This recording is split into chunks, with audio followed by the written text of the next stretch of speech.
By the time Justin let go of Duke, he had pulled out 5 or 6 of his teeth, which were now lying on the ground. Duke had lost all his bravado and was now terrified of Justin.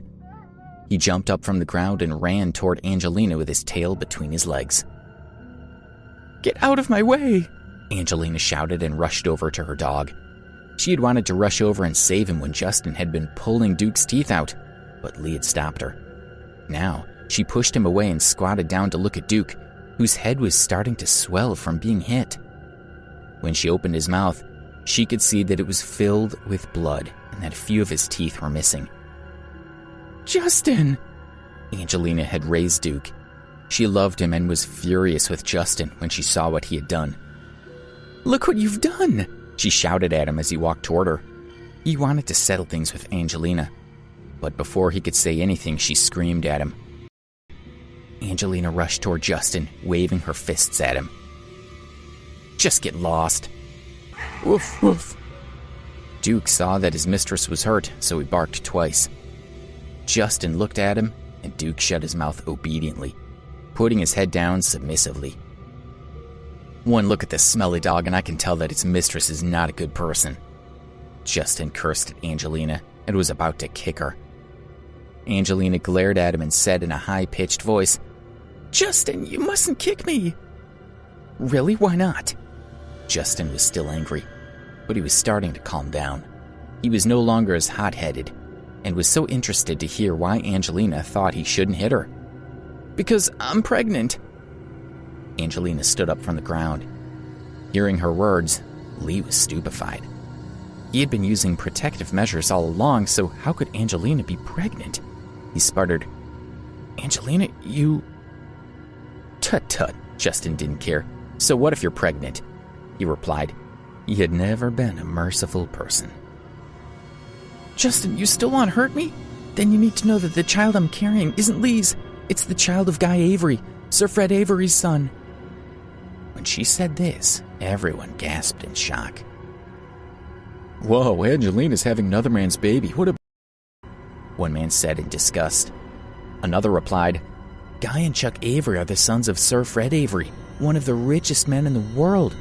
I don't understand how Angelina managed to meet them." His friend agreed. "I knew it must be someone powerful if they dared to cheat with Lee Dempsey's girlfriend. I couldn't think of anyone powerful enough in Chicago, but it turns out to be young Guy Avery. Lee has no power at all compared to him." The chatter continued. "I've heard that last month, Guy Avery spent a week in Hollywood. He's friends with one of the great directors, I think Clint Eastwood. He stayed there for a week, and apparently during that time, more than 10 female Hollywood celebrities were seen going in and out of his hotel room.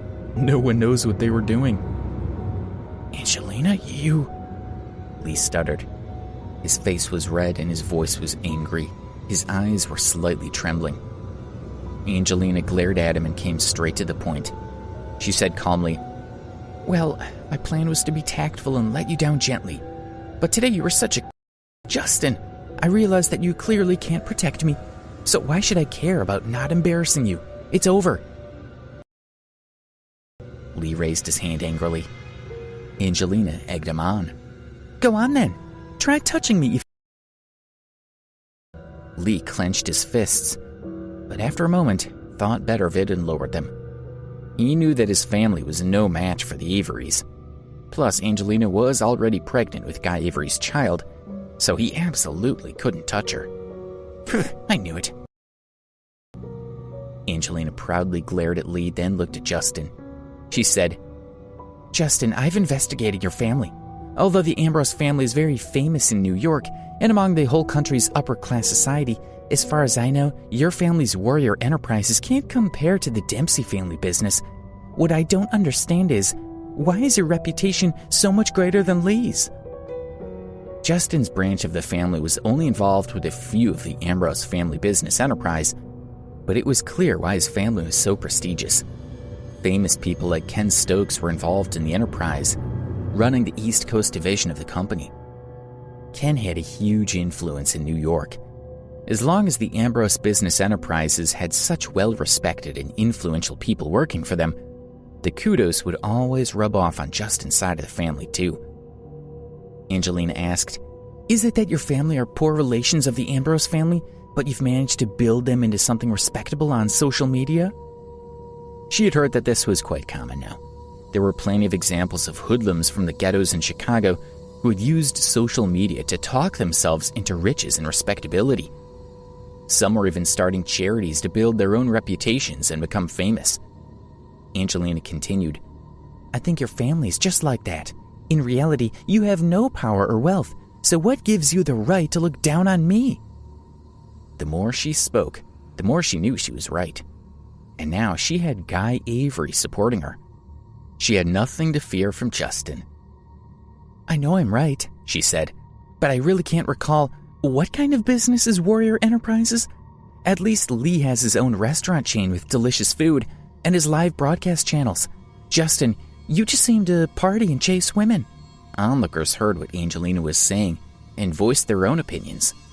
One said, Damn, I think Angelina's right. In fact, I'm not even sure that Warrior Enterprises is that successful. In fact, I don't think it's even ranked in the top 10 companies in Chicago. Do you think Justin is afraid of Guy Avery? Asked his wife. He replied knowledgeably, One is a mouse and the other is the son of the richest man in America.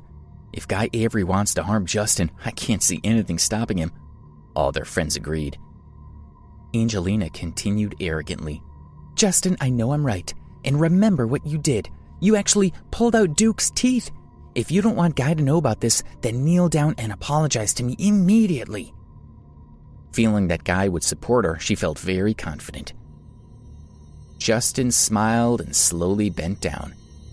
In a sarcastic voice, he said, Oh, of course. Let me kneel down and apologize to you.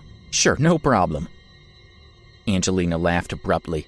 Huff, you still want to fight with me? Go on, kneel down in front of me right now. She was waiting for a response from Justin, when all of a sudden, Angelina felt the world spinning around her. She realized that she was being carried on Justin's shoulder. Put me down, she shouted. The corner of Justin's mouth hooked up into a carefree smile. He spun on the spot and whirled Angelina around. She was screaming as she started feeling dizzy and shaken. Finally, Justin stopped. Angelina continued to shout, Justin, put me down. I'm going to tell Guy all about this. You're in so much trouble. If you want to sue me, go ahead, Justin replied. He wasn't worried about Guy Avery at all. As he spoke, he raised Angelina high up in the air with his two thick arms. Justin, what are you doing? I'm warning you. Remember, I'm still carrying Guy Avery's child. If anything happens to me, he'll kill you, Angelina was shouting. Justin decided that he was wasting his time with these people.